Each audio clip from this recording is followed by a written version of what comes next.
ಕೇವಲ ಬಿರಿಯಾನಿಗೋಸ್ಕರ ಇಬ್ಬರ ಮೇಲೆ ಡೆಡ್ಲಿ ಅಟ್ಯಾಕ್ ಅನ್ನು ಮಾಡಲಾಗಿದೆ. ಬೆಳಗಾವಿಯ ಗಾಂಧಿನಗರದಲ್ಲಿ ಪುಡಿ ರೌಡಿಗಳು ಅಟ್ಟಹಾಸವನ್ನ ಮೆರೆದಿದ್ದಾರೆ.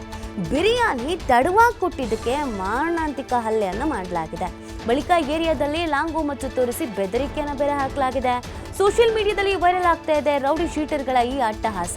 ಗಡಿಪಾರಾಗಿರುವ ರೌಡಿ ಶೀಟರ್ ಲಕ್ಷ್ಮಣ್ ದಡ್ಡಿ ಪುತ್ರ ಸಚಿನ್ ದಡ್ಡಿ ಗ್ಯಾಂಗ್ನಿಂದ ಕಿರಿಕನ್ನು ತೆಗೆಯಲಾಗಿದೆ. ಇಷ್ಟೇ, ಬಿರಿಯಾನಿ ಕೇಳಿದ್ರಂತೆ, ಬಿರಿಯಾನಿ ಆರ್ಡ್ರ್ ಮಾಡಿದ್ರಂತೆ, ಅದನ್ನು ತಡವಾಗಿ ತಂದು ಕೊಟ್ಟಿದ್ದಾರೆ. ಅದಕ್ಕೇ ಇವರು ಲಾಂಗು ಮಚ್ಚು ಎಲ್ಲ ತೆಗೆದು ತೋರಿಸಿದ್ದಾರೆ. ಹಿಂಗೆ ಮಾಡ್ತೀರಾ, ನಮಗೆ ಲೇಟಾಗಿ ಕೊಡ್ತೀರಾ ಏನು, ಹಾಗೆ ಹೀಗೆ ಅಂತ. ಇವರು ಗಡಿಪಾರಾಗಿರುವಂಥ ರೌಡಿ ಶೀಟರ್ಗಳು ಲಕ್ಷ್ಮಣ್ ರೆಡ್ಡಿ ಮತ್ತು ಆತನ ಪುತ್ರ ಕೇವಲ ಬಿರಿಯಾನಿ ತಡವಾಗಿ ಕೊಟ್ಟರು ಅನ್ನೋದು ಒಂದೇ ಕಾರಣ. ಅದಕ್ಕೋಸ್ಕರ ಈ ಥರ ಅಟ್ಯಾಕ್ ಮಾಡಲಾಗಿದೆ. ನೋಡಿ ಏನೇನು ಆಗುತ್ತೆ ಪ್ರಪಂಚದಲ್ಲಿ ಅಂತ. ಬಿರಿಯಾನಿ ಕೊಡಿ ಅಂತ ಕೇಳಿದ್ದಾರೆ, ಬಿರಿಯಾನಿ ಕೊಡಲಿಲ್ಲ.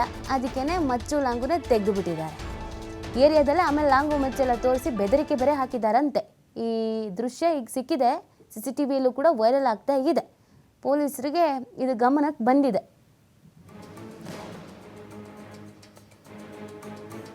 ನೋಡಿ, ಅವರ ಕೈಯಲ್ಲಿ ಮಚ್ಚು ಲಾಂಗು ಎಲ್ಲನೂ ಕಾಣುತ್ತೆ.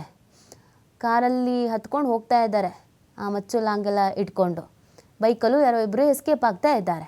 ಹೋಟೆಲ್ಗೆ ಹೋಗಿ ಬಿರಿಯಾನಿ ಕೇಳಿದ್ದಾರೆ, ತಡವಾಗಿ ಕೊಟ್ಟರು ಅಂತ ಅಲ್ಲೊಂದಷ್ಟು ದರ್ಪ ತೋರಿ ಅಲ್ಲಿಂದ ಹೊರಟೋಗಿದ್ದಾರೆ.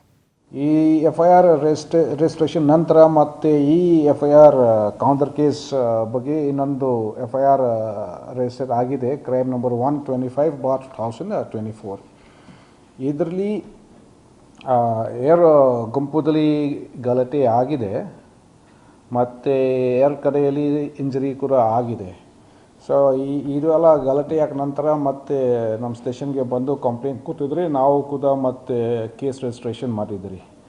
ಈ ಕ್ರೈಮ್ ನಂಬರ್ 123/2024ದಲ್ಲಿ ನಾವು ಇಬ್ಬರು ಆರೋಪಿಗಳು ಇದರಲ್ಲಿ ನಾವು ಅರೆಸ್ಟ್ ಮಾಡಿದ್ವಿ ಮತ್ತು ಬಾಕಿ ಆರೋಪಿಗಳು